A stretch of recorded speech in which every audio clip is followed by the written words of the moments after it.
علیکم ورحمۃ اللہ وبرکاتہ. اعوذ باللہ من الشیطان الرجیم. بسم اللہ الرحمن الرحیم.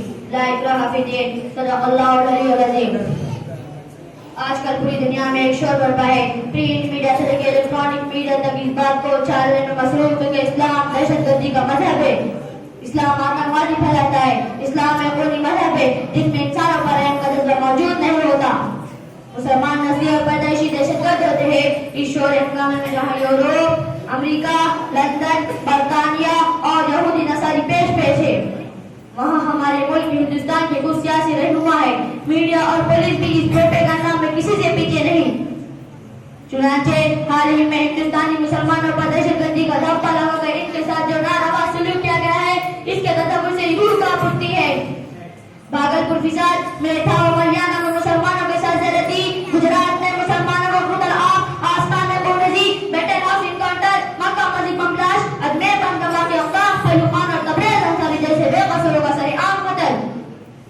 یہ سب اسی منصوبے بند سائز کا حصہ تھا جس کا نشانہ صرف اور صرف مسلمانوں کو بنایا گیا. بم بلاسٹ کرنے والا جو بھی ہو، لیکن اس کا سیدھا الزام مسلم نوجوانوں پر لگا دیا جاتا ہے. اس پر ذرا ہے کہ ہمارے ملک کا اندھا میڈیا بنا تحقیق خوب مرچ مسالہ لگا کر دن بھر کی جھوٹی خبروں کو نشر کرتا رہتا ہے. تحقیق کے بعد جب پتہ چلتا ہے کہ یہ بم مارنے والا مسلمان نہیں تھا، یہ عدالت کا فیصلہ رہتا ہے بم بلاسٹ میں پکڑے گئے مسلمان بے قصور ہے، ان کا جرم ثابت نہیں ہوتا، تو ملک کا یہی دو غلہ میڈیا خاموشی اختیار کر لیتا ہے. اسے صاف سن جاتا ہے. دو لفظ بھی ان معصوموں کی تصریح پر بولنے کے لیے تیار نہیں ہوتا. میڈیا بھی اسی دور کی پالیس کا نتیجہ ہے کہ آج ہزاروں بے قصور مسلمان جیل کی سلاخوں میں بند ہیں اور ان کی فریاد سننے والا کوئی بھی نہیں.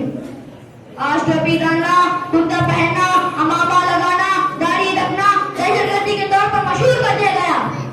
مسلمانوں بیدار ہو جاؤ، دنیا کو بتا دو کہ اسلام دہشت گردی کا مذہب نہیں بلکہ اسلام تو امن کا نام ہے، اسلام تو محبت کا مذہب ہے، اسلام تو نفرت مٹانے کا نام ہے، اسلام تو کمزوروں کی مدد کا نام ہے، اسلام تو بیوہ یتیم اور حاجت مندوں سے دل جوئی کا نام ہے، اسلام تو ناانصافی کا مخالف ہے، اسلام تو ظلم کے خلاف اعلان جنگ ہے. قرآن کریم میں سورہ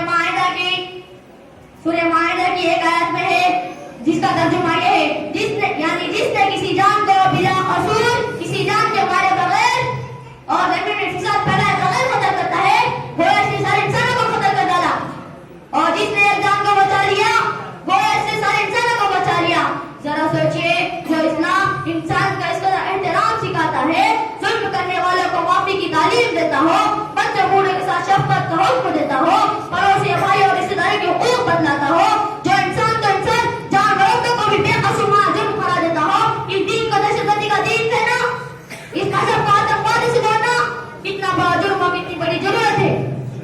دنیا والے بتائے مکہ کی گلیوں میں پتھر کس کو مارے گئے، تپتے ہوئے کس کو لٹایا گیا، اپنے وطن پر کس کو ستایا گیا، گلی سے گزرتے بوڑھوں کر کس کو ڈالا گیا، راستے سے گزرتے باتیں کس کے لیے بچھائے گئے. کیا وہ دہشت گرد تھے؟ کیا انہوں نے بم دھماکے کیے تھے؟ کیا انہوں نے کسی کو مارا تھا یا کسی پر ظلم کیا تھا؟ تاریخ جانے والے بتائے کہ جب مکہ فتح ہوا تو رسول صلی اللہ علیہ وسلم نے کتنے کافروں کو قتل کیا تھا، کتنوں کو مارا تھا؟ کوئی ثابت کر سکتا؟ نہیں، ہرگز نہیں. مسلمان آج بھی جتنا امن پسند اتنا کوئی بھی نہیں. اس ملک میں مسلمانوں کی حکومت 1000 سال رہی مگر کوئی یہ ثابت کر سکتا کہ مسلمان نے کبھی کسی غیر مسلم کو مارا ہے. اسلام تو وہی ہے ظلم مٹانے کے لیے، پیچھے دہشت گردی سے جوڑنا سراسر ناانصافی نہیں ہے تو اور کیا ہے. لہٰذا اسلام کے بارے میں ہماری غلط فہمی دور ہونا چاہیے اور اگر کہیں پر کوئی حادثہ ہو اسے مذہب سے جوڑنے کے بجائے خاص پر سے جوڑنا چاہیے. جس نے ایسا